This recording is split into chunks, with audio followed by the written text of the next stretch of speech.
Hi guys, we are in LA. LA? Yes. Yes. We're staying at this really, really cool Airbnb. We got here a couple of days ago. We've finished the workshops and now we've just kind of got a little downtime before we head to Austin next.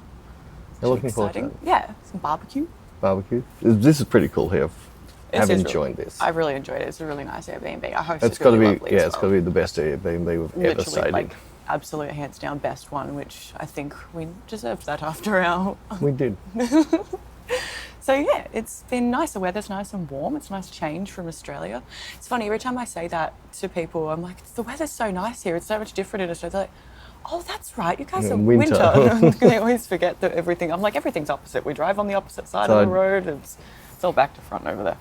And anyway, one disclaimer at the start, we're not using our normal microphones, we're using lapel microphones, so the quality's nowhere as good, but we'd much rather do these than while we're travelling rather than when we get back home. We thought it'd be fun to talk about travels. Yes, lots of fun. Yeah.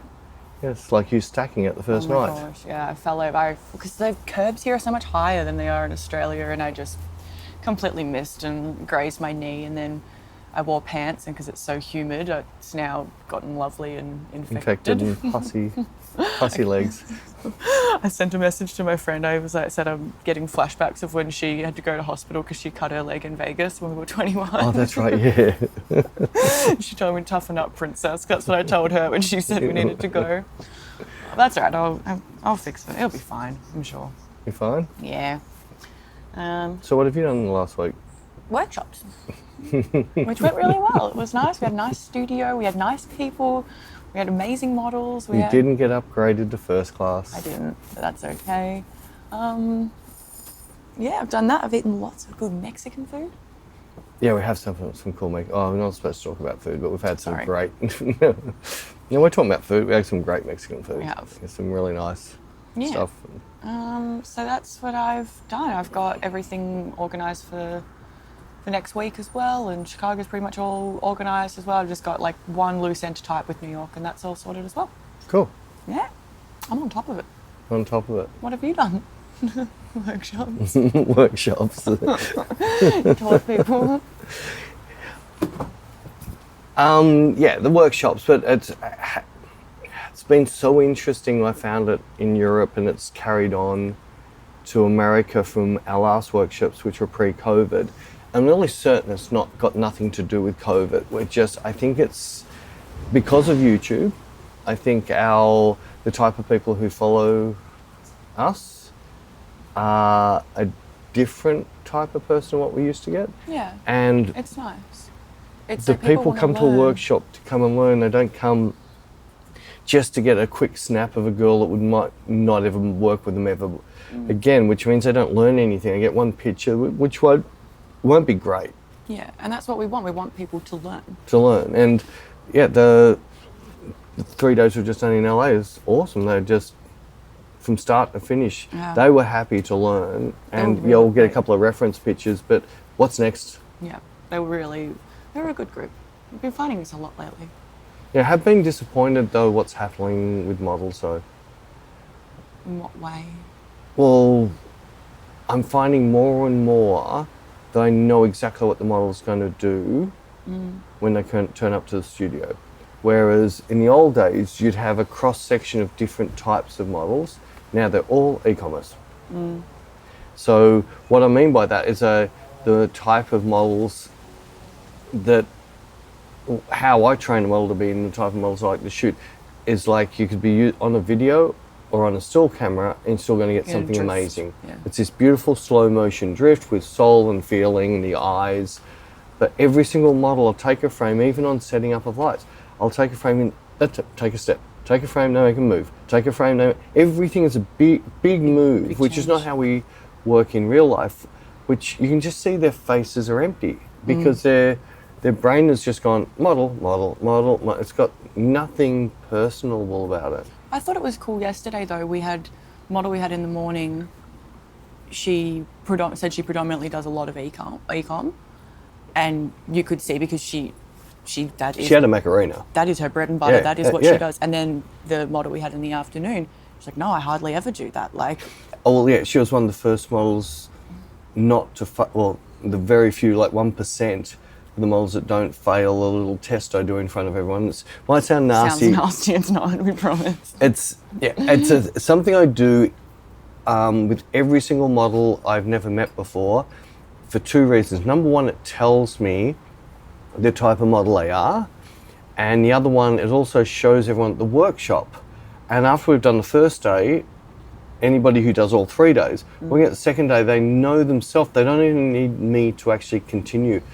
I ask them to do two things, they do it, and I turn around to them all and they all go, she failed, or no, she's good. And the afternoon one was one of that rare 1% that actually model with their entire body and have understood that if my foot moves like that, it's going to change part of my face. And when you asked her, how many times have you been on a shoot and you're wondering, what am I going to have for dinner tonight? And she's like, oh, hardly ever. Hardly ever. Whereas every other model, all the time. Because you're doing your set poses, because it's e-com and you've got to get changed, do your poses, okay, go get changed, come in, do your poses, it's brain dead. The client does not want amazing, alluring eyes because you're taking the person off the clothing. Yeah, exactly. They're there to be a mannequin so that the clothes will get sold. Yeah, and they're in the part of their website which is the shopping cart. Yes. So they're not out. They should have got your emotion in the banners at the start, the hero shots, things like that. Should get the emotion of the brand in there. Now these are just human mannequins, and they pretty much want them dead. But that makes it really hard, I would say, for most of the photographers that will be listening to us, because I don't know a photographer that would want to book a model for a test shoot to do e-commerce. No, not necessarily, but I think a lot of photographers do like that they already have their set. Kind of, it makes their, like... I'm talking about photographers, not models. No, wouldn't photographers be happy that the model can just come in and bang out a bunch of poses? Like, doesn't that make their job... Like, that's not what you want, but a lot of people probably, that does make their job easier because they just know exactly the poses. That's what they think. Right. Right, so what you're saying is right. So they get it in, the model just goes, every time I click, I move. Every time he clicks, I'll move. But they'll stop.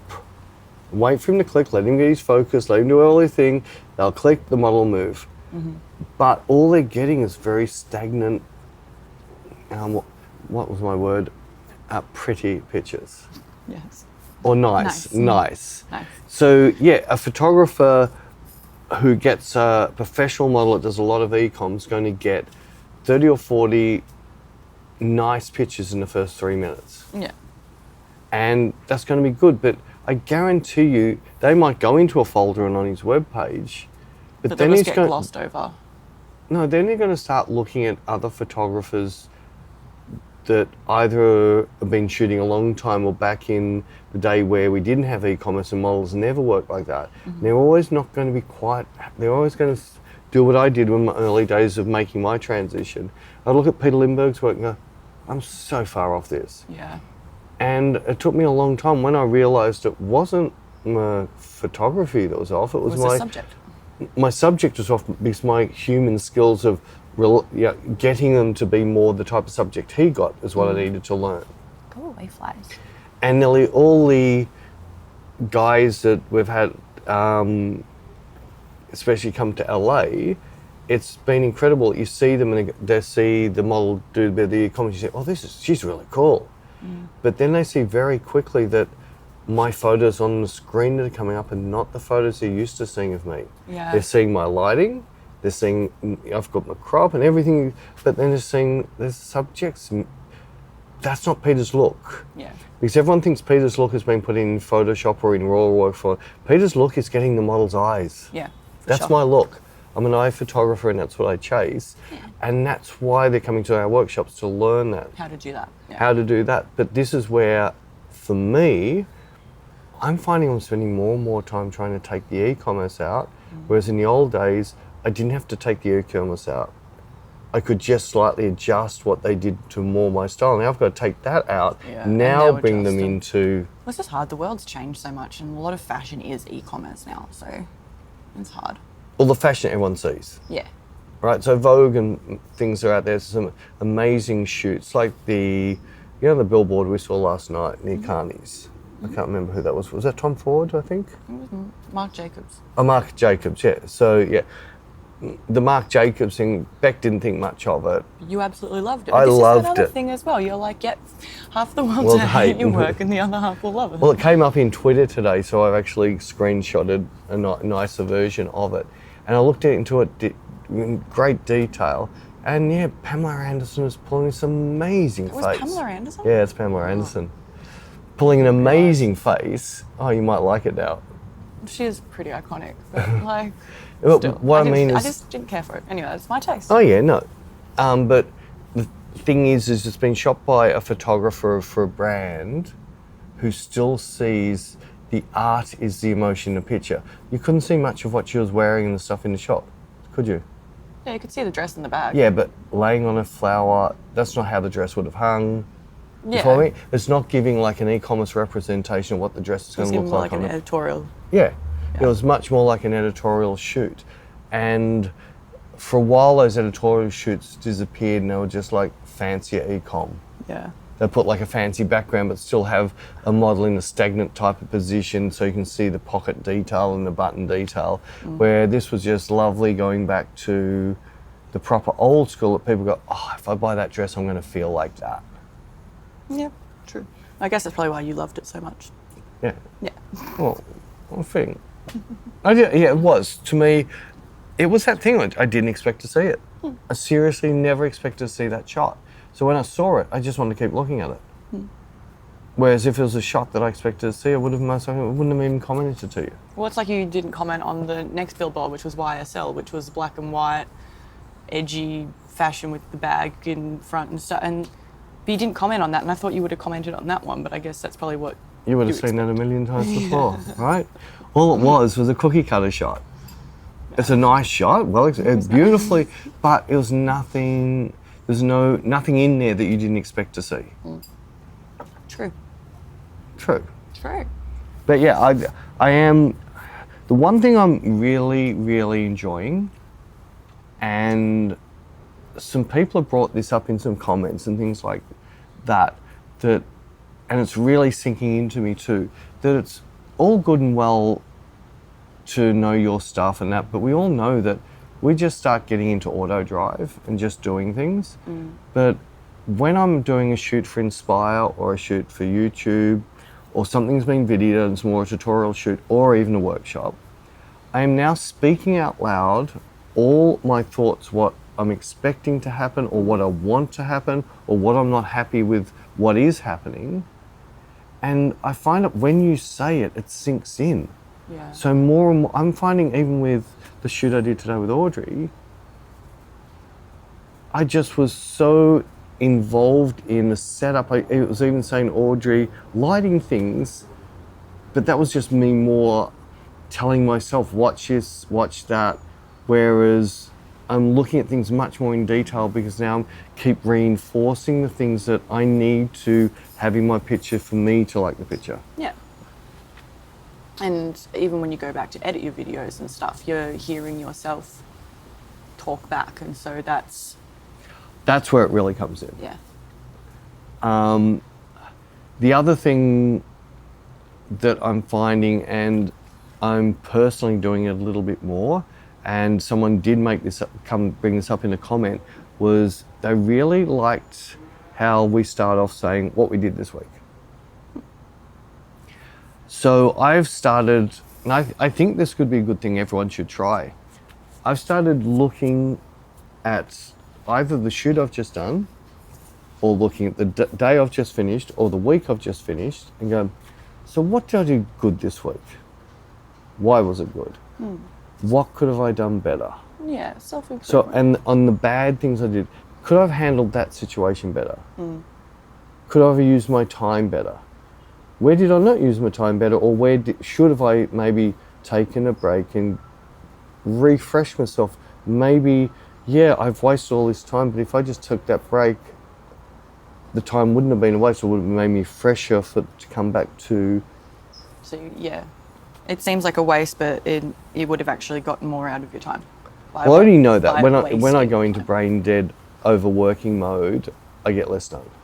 Yeah. I'm better off, instead of working 15 hours in a day and work 5 days straight, go back to 12 hours a day and I'll still get the same stuff done.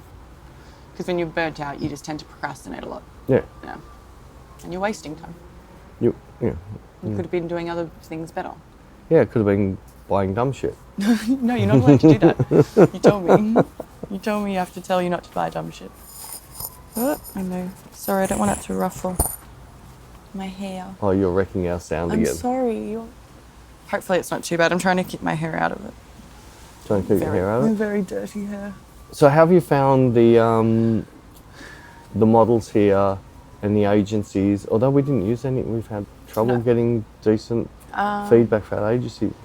Yeah, so agencies, I mean, there's not like there's a whole bunch of them in Austin, but I think I emailed every single one that was there and I got a reply from one of them saying they don't supply models for workshops. So I've had to go through contacting them directly.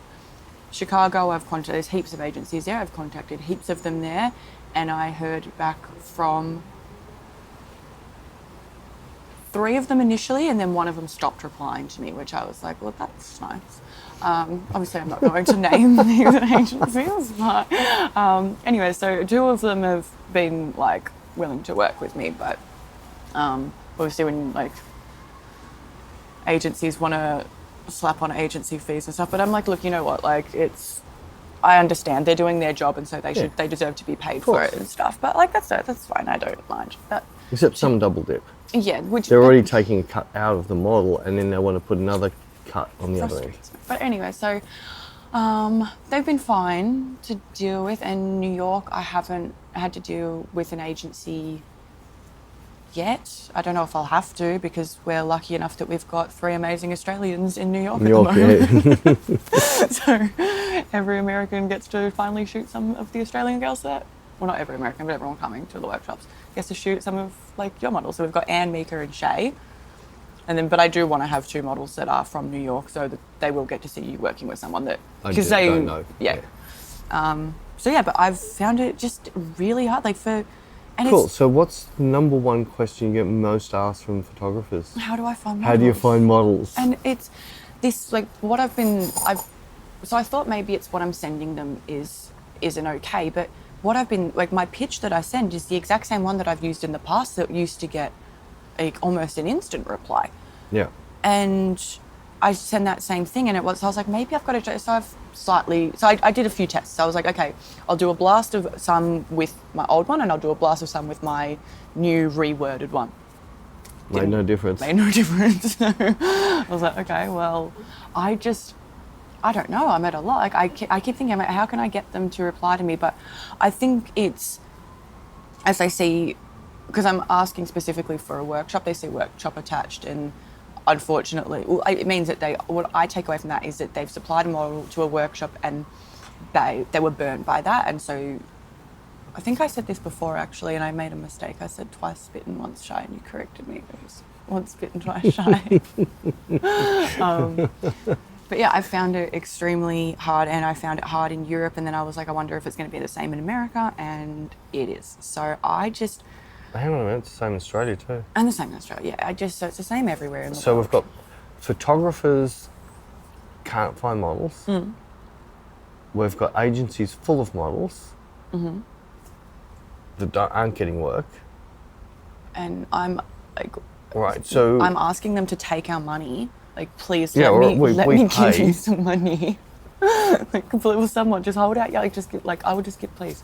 I think we need to start a reset, and what it is the photographers need to start looking in different ways of finding the models rather than agencies, and even things like Instagram now. How many model accounts do you see on private now? Yeah.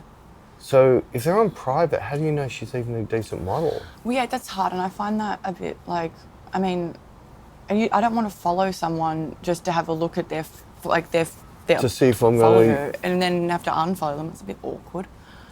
But like, well, it is if they've only got 12 followers, because they know that you just unfollowed them. well, yeah, a lot of them don't, but still, it's like I would like to just have a look, and I feel like Instagram is such like a commonly used way of showing your work to everyone. A lot of people use that now, like Facebook's dead.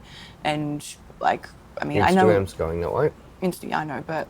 Especially for photographers. For photography, yeah, but models not, like...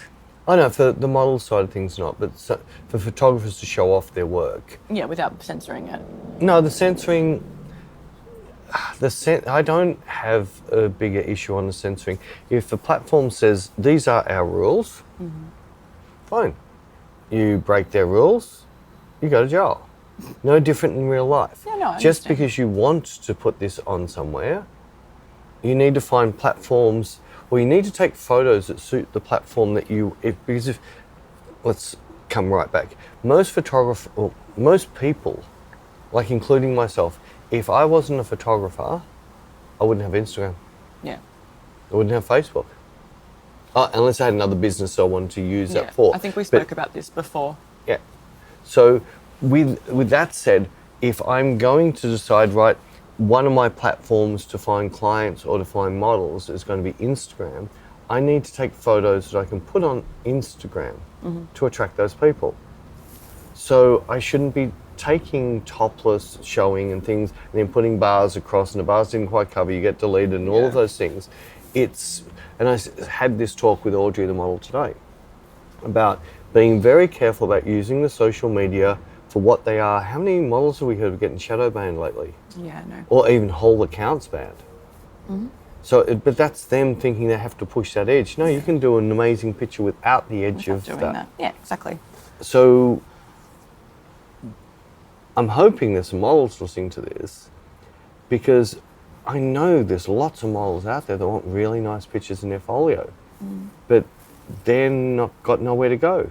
The stuff they're doing for e-commerce is never going to go in their folio. A lot of the agencies have the test photographers they only use. Yeah. And all that happens then is that model just looks like all the other models on the agency's book. I've noticed that as well. Like even so, when I was like a few of the agencies we are working with on this trip, when they sent me a package of the girls, looking through their folios, I was like, a lot of them have like really, really similar photos, and then that you can tell, like, oh, okay, they've got their photographer that they use for their test shoots. Yeah. And I was like, oh. Or a group of. Yeah, and so like there'd be like maybe like 5 photos in their folio, but every girl had like the same 5 photos. And I was like, oh, okay. Which is fine in a way if you're just looking for a body shape for e-com. It's fine, but at the same time... in the old days, back when I grew up... Back in your day.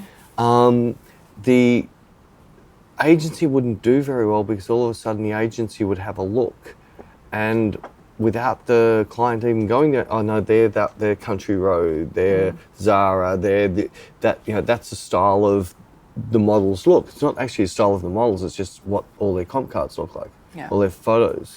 But to me, when I see that as well, I get a little, like if I see that they've only got photos in their folio that are just from the like few test photographers they're using, I'm like, oh, so they haven't really done much modelling, so they're probably still in development. So we're looking for someone who's had experience so we can ask some questions so photographers can learn from them, so maybe they're not going to be the best fit for this. So that's one of my criteria I look for. I have a few of them. Well, I'm personally seeing a massive shift in, say, the last 10 years. Yeah. So the models are still going to be out there. Yeah. And most models we talk to have said they've got no work, don't they? The ones out, there were 2 of the ones in LA are busy, but they're doing e-com 5 days a week. Right. I don't know, I didn't ask them how busy they were. Yeah, a couple said, haven't had much work since COVID. No, I didn't hear that. And I definitely know in Australia, except for the odd model, most models are screaming that they hate their agency. Yeah. Because they're not getting any work. I think it's this thing. So I really feel that, and I did hear, I could be wrong with what I heard, but I'm no certain I heard 5 or 6 years ago, Kate Moss has been interviewed by Nick Knight. I'm no certain, she said, if there's a photographer out there that she really likes his look, she'll contact him for a test because she would love something like that. And she doesn't need a folio, she wants it for herself. So if someone like Kate Moss will still test now and then, I know a lot of the big photographers will still test. But they will contact who they would like, because they're on commercial shoots, they're stuck with shooting what the client wants. On a test shoot, they can really show the world what they can do. There's a stunning model I found in Chicago, and I messaged her asking, hey, like, would love to organise a test shoot with you while we're in Chicago if you're interested. And she came back super quickly and she was like, oh my God, I would love to. That sounds really cool. Do you have an email address so I can forward it on to my agent so they can, you know, like, approve, I guess, or whatever. And so I was like, yeah, too easy, and sent the email. I haven't heard a thing.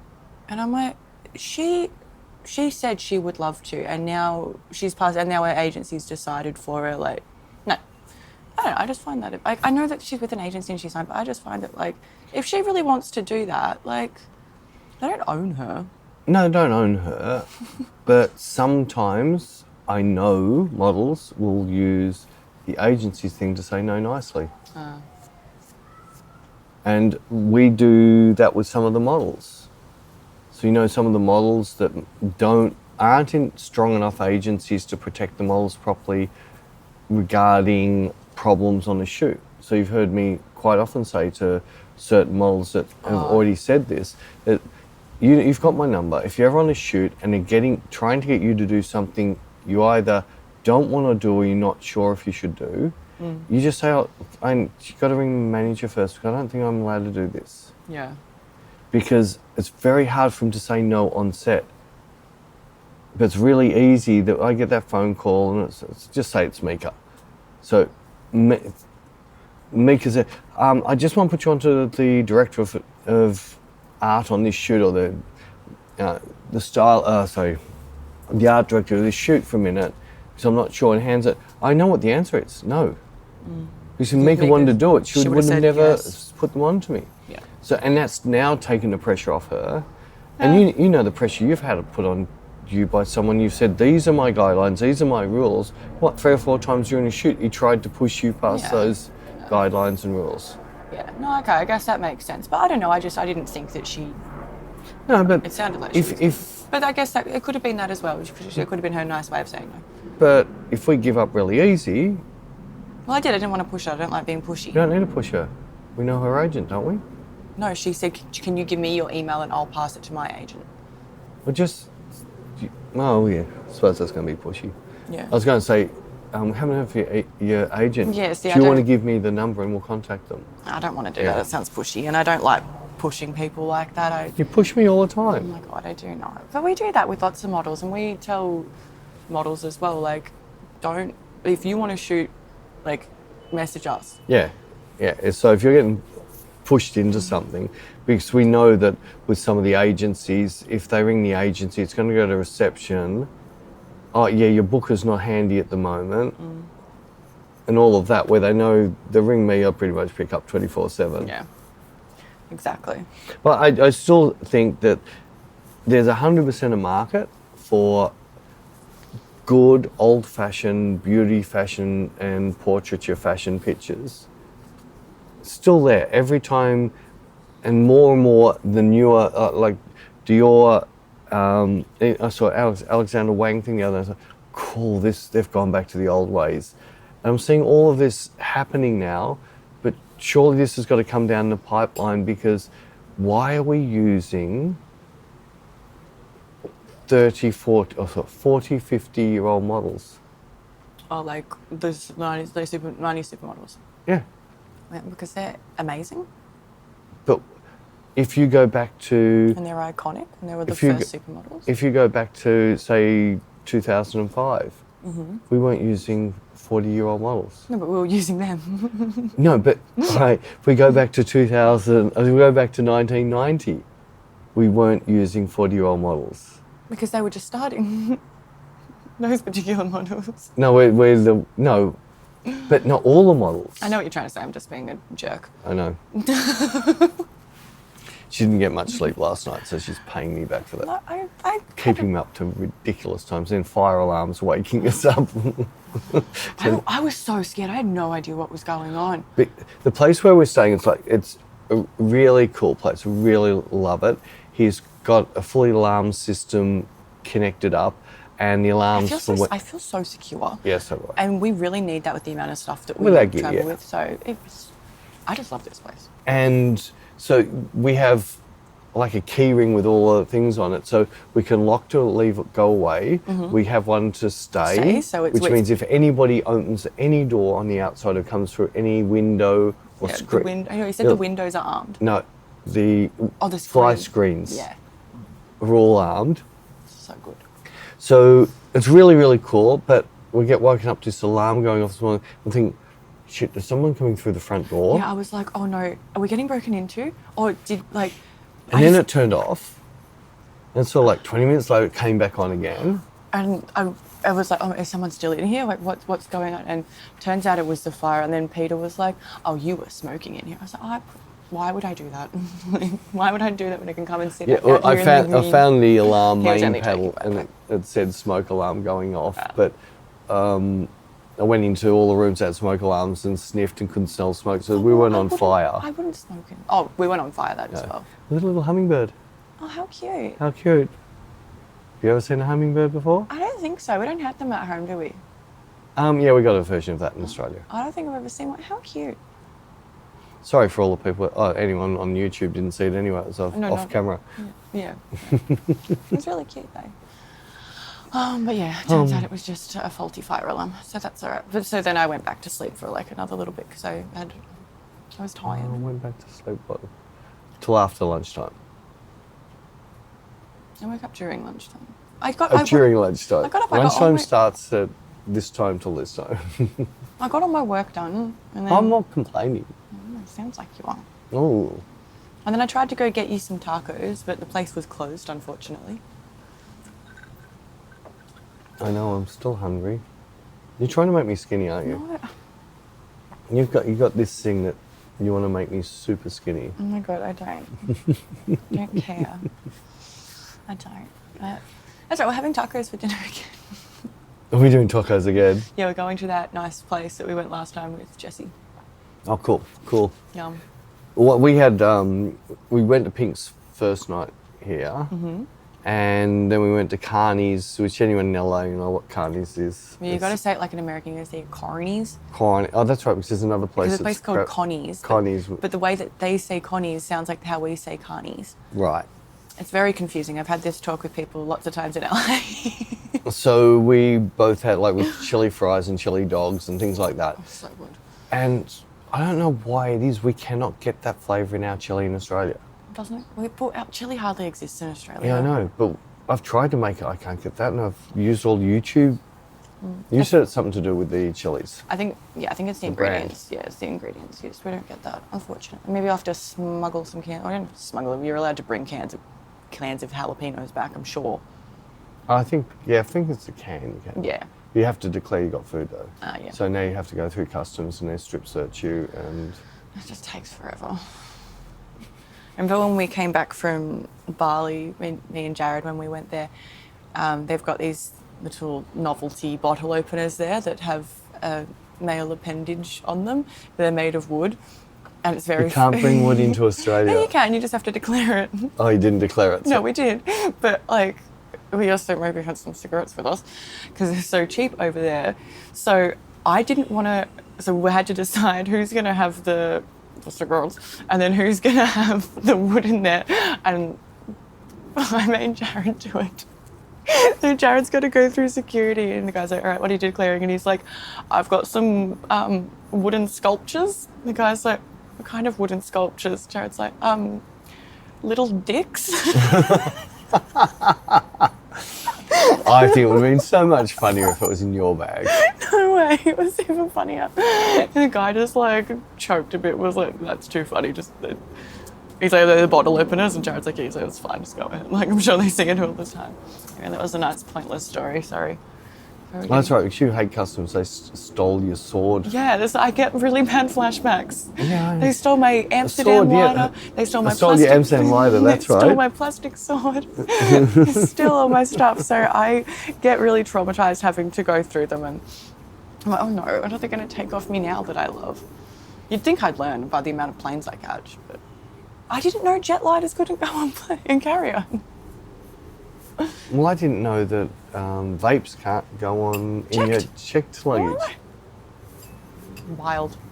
So you got to check in jet lighters, or you're not allowed to take them on the plane full stop. No, I think you can check them in.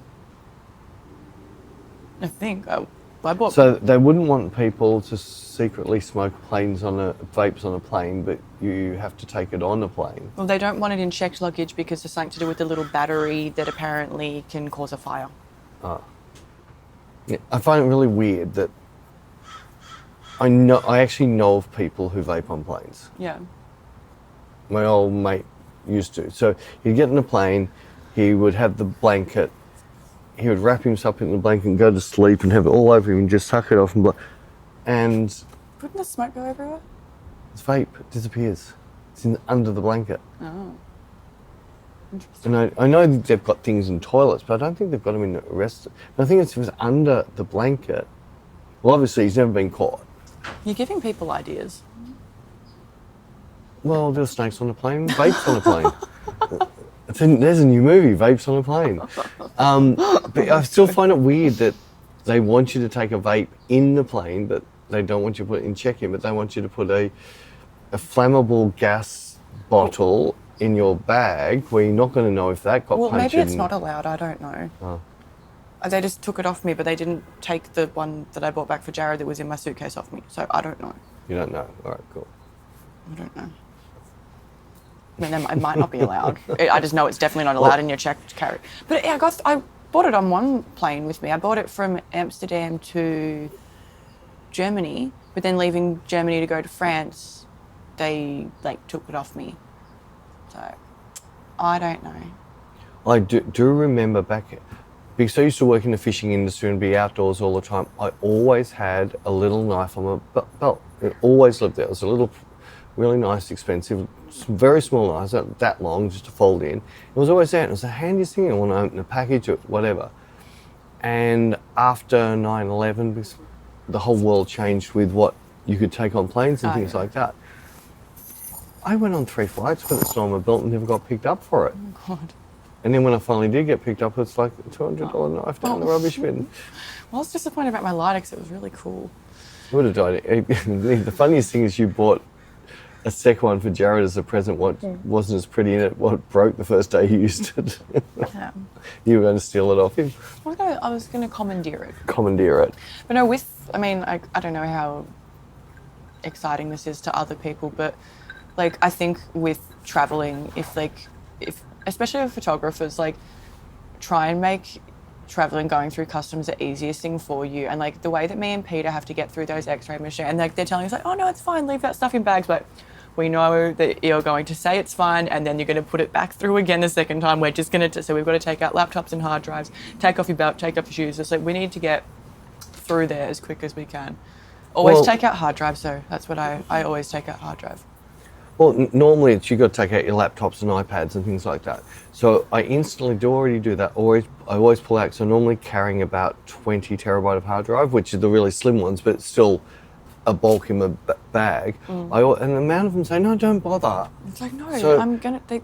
So they say, no, and you put it back in and your bag goes through, then I want to pull them out and rescan your bag because I couldn't see through it. Exactly. And we had the same happen I think was it coming out of Mel or something, where they said, no, don't take your laptop out, leave it in there. And the bag gets pulled aside because, there's too much stuff in there. My bag But they didn't actually open the bag. He just looked on the computer screen and I'd never seen it. He actually could go through layers of the bag on the screen. That's pretty cool. Yeah, my bag got pulled, my tray got pulled aside because they didn't like my boots. Oh, was it your boots that they pulled you out? He was zooming in on my boots. I was like... What did you have in your boots? Nothing. They've been to a Dorf, haven't they? Not since March. Yeah, but still. The amount of contraband that would be on around the boots from a Dorf for a whole weekend, it's going to take 6 to 8 months to get rid of. I didn't get pulled aside in Europe. But no, traveling with gear is the most annoying thing. We've cut down our gear so much. We have. Before COVID, I was starting to get a bit pissed off with traveling. Yeah. It started to get really not enjoyable, hard work. And it was checking in and out of airports, going through customs, the Cheering up. the one person that wants to make your day impossible because they failed their test to be a parking officer, so this was the next best job they could get. All those things that just make your day horrible. And then with the amount of stuff that we travel with, waiting around because we need to get the extra large van to fit all the suitcases in, and then trying to lug all of our luggage up to it's just, oh my God, it was getting exhausting. So we've cut everything down because we were traveling with so much stuff, and it's like 4 suitcases of 32 kilo.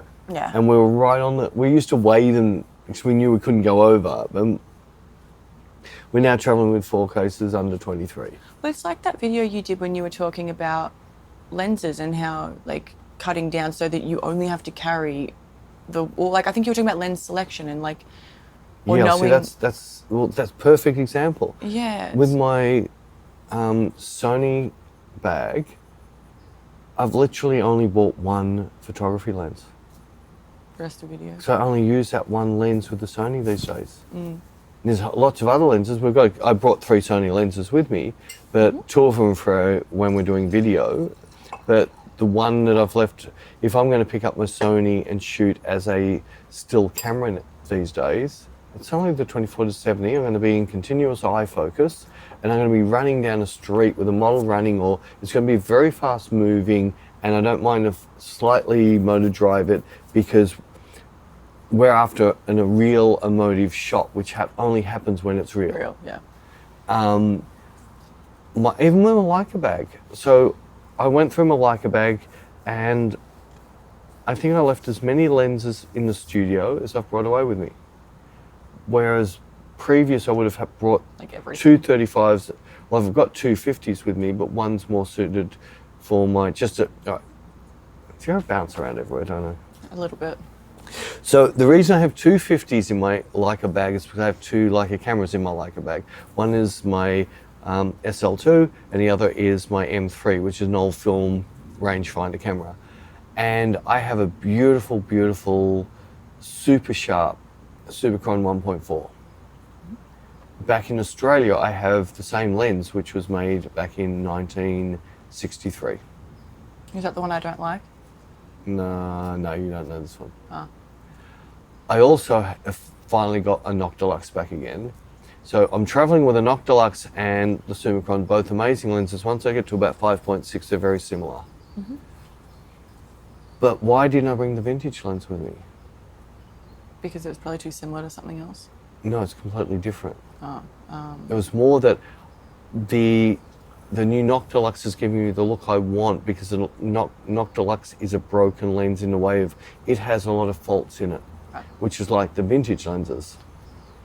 The modern Summicron is very modern, very sharp, very exacting, like edge to edge sharp. Yeah, so the one you left at home is similar to one that you bought. So why do you need to bring both? No, it's a completely different vintage look. Oh, right. Okay. Sorry. But the reason is because I shoot my super sharp one on my film camera, modern one, and the one with the faults I shoot on my digital camera because digital is too sharp and boring.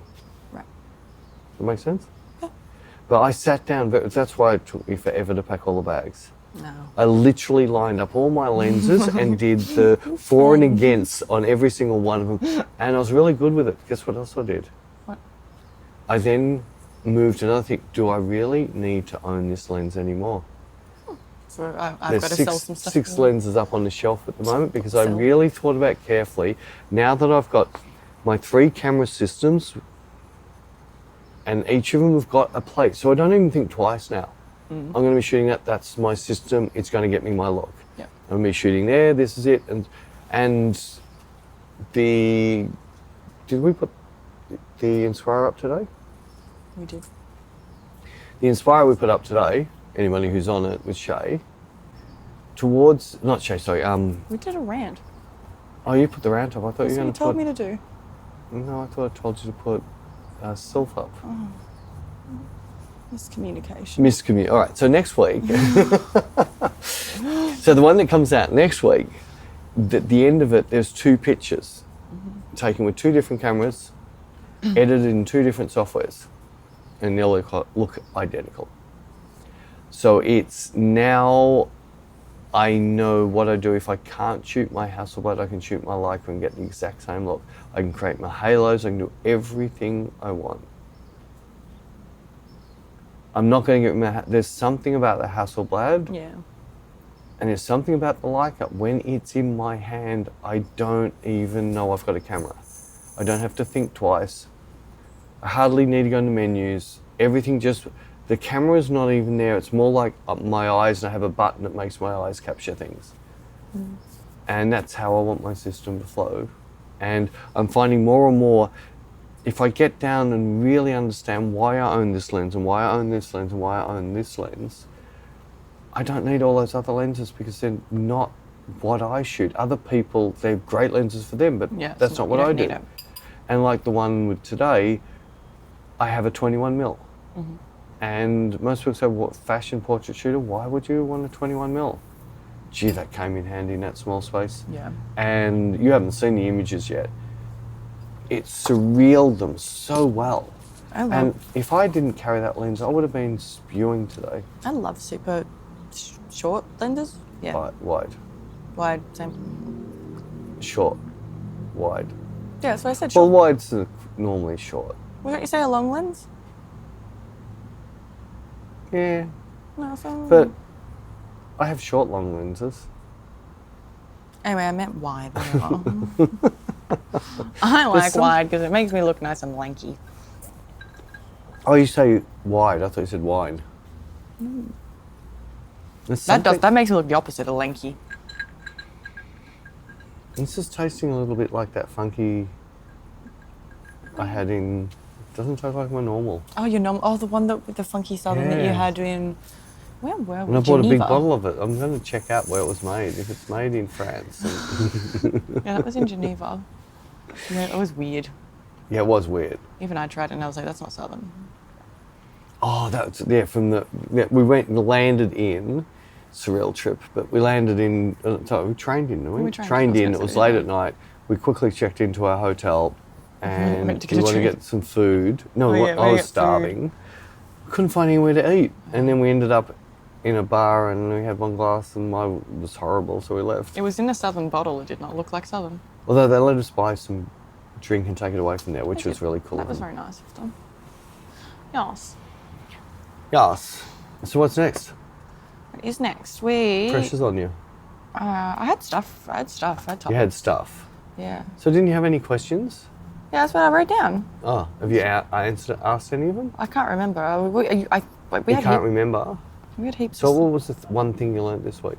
One thing. Special thing you learnt this week? You'll normally learn something amazing and then can't remember what it was. Yeah, I know. I'm on the spot. I can feel the pressure now. Yeah, put the pressure on. I don't like it. Time's ticking. I'm sure I learnt something. You sure you learnt something? You learnt to be a little bit more careful on curbs. Yeah.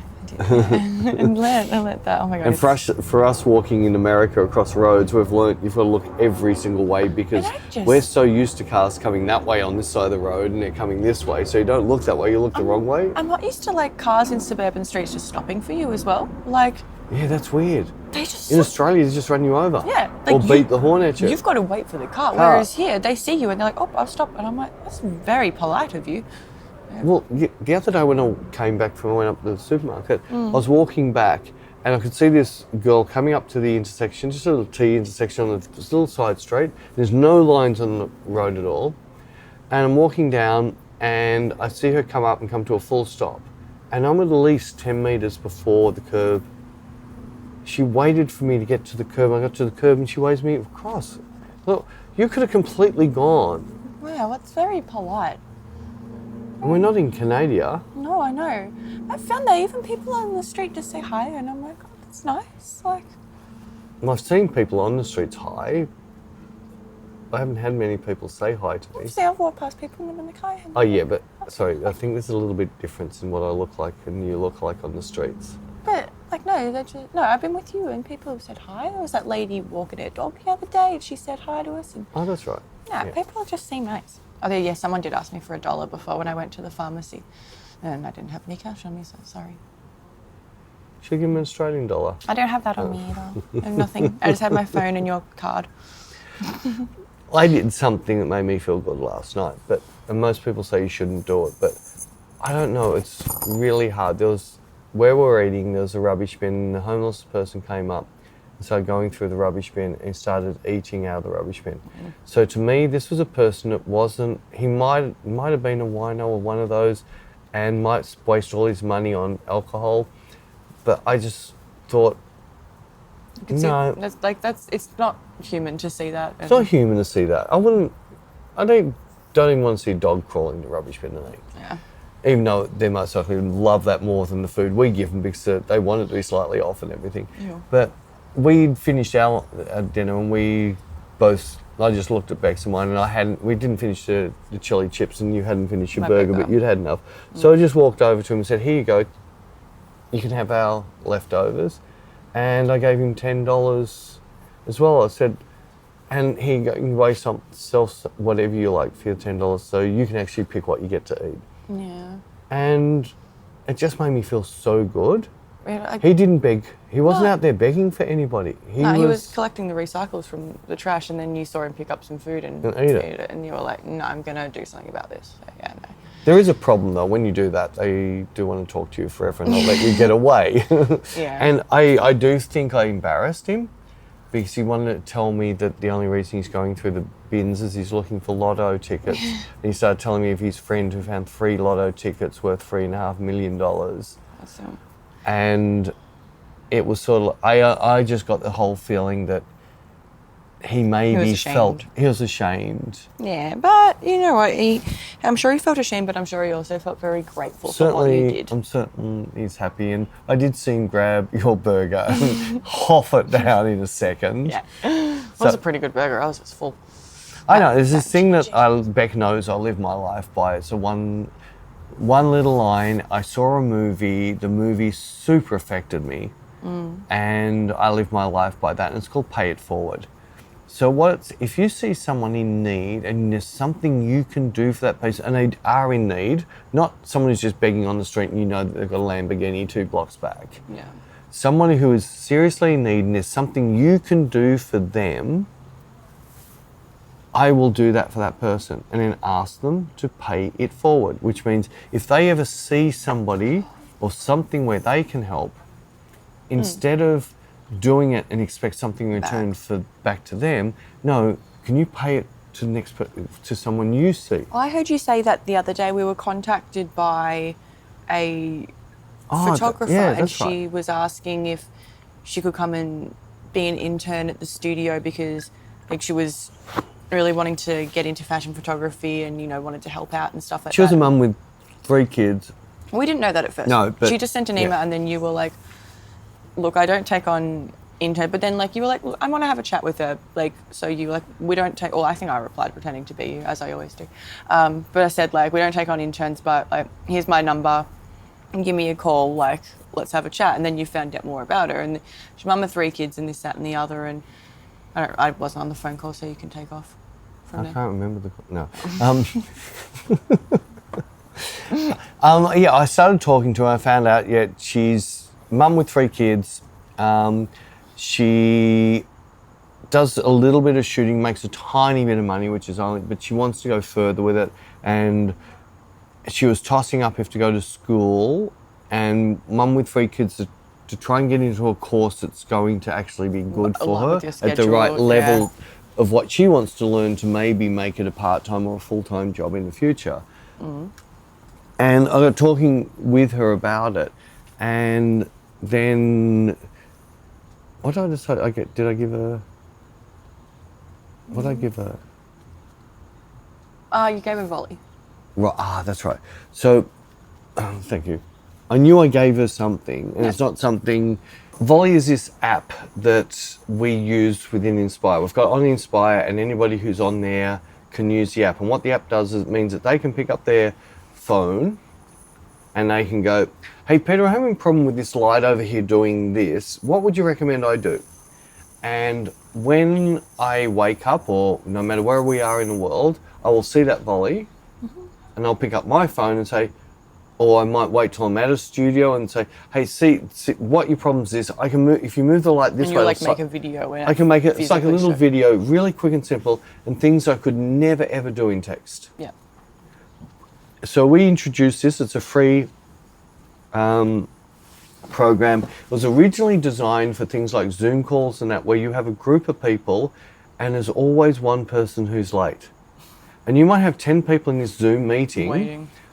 that are worth $350 an hour each, waiting for some $20 an hour intern to get there to do the Zoom meeting. Or there's someone in the Zoom meeting that's constantly over-talks. Over-talks and hogs it and doesn't let the quiet person who's got the smartest ideas talk. Yeah. So it was designed for that. So now everybody gets to see every conversation, but they just get to see when the people were available to answer or ask the question. So it's a really cool app, and Bec knows I love it. And I'm trying to push more and more people on Inspire to use it because they've got one-on-one mentoring with me. You've got shares in it, to be honest. I don't know. No, I don't have shares. Anyway, I do this with this lady. I said to her, look, I will give you our code to come into our group. But the one thing I would like you, if you're going to ask a question, because you've got to be on Inspire to have that code to get into this group. The one thing I asked you though is if you're going to ask me a question, don't ask it private. You have to ask it in our public space to all the other people on Inspire can see the question, they can see the answer. Mm-hmm. And then if you do that, I'll let you have this completely free of charge. And she was over the moon and said, I don't have to repay you. And I said, no, what you can do is you can pay it forward. If someone needs your help, the best thing you can do for me is give someone something else that they can't afford. I'm not going to ask everyone out there to go watch the movie. It is a bit of a cheesy movie. It's a tearjerker, and I think it is based on a true story. But my fact checker will check that right now. I'm joking. No, because we're out of time, so I was joking anyway. But with this pay it forward, it was just a little project a kid at school did, and it became. It was all fiction. It was all fiction, all right. So they say it was based on true. I think they did. Anyway, so regardless fiction or not, it actually makes you feel really nice. Well, that's good. I actually feel embarrassed that people think they owe me something, whereas I don't feel embarrassed if they owe somebody else something. But anyway. That's nice philosophies. It is. As you get older, I think you get nicer. I hope you do. I'm not. I'm getting angrier. You're only getting angry because you haven't eaten today. It's nearly hangry's time. It is nearly hangry's time. Yeah. Anyway, we're out of time. Yes. And we will see you next week. And again, P.S. Sorry about if the sound's bad. Sorry. And the lighting's bad because the sun went down. Anyways, you guys have complained next 4 weeks of this, so we'll try and get it perfect by the end of the 4 weeks, and we'll be back in the studio. And you can complain about that sound. Yeah. Sass. Bye, guys.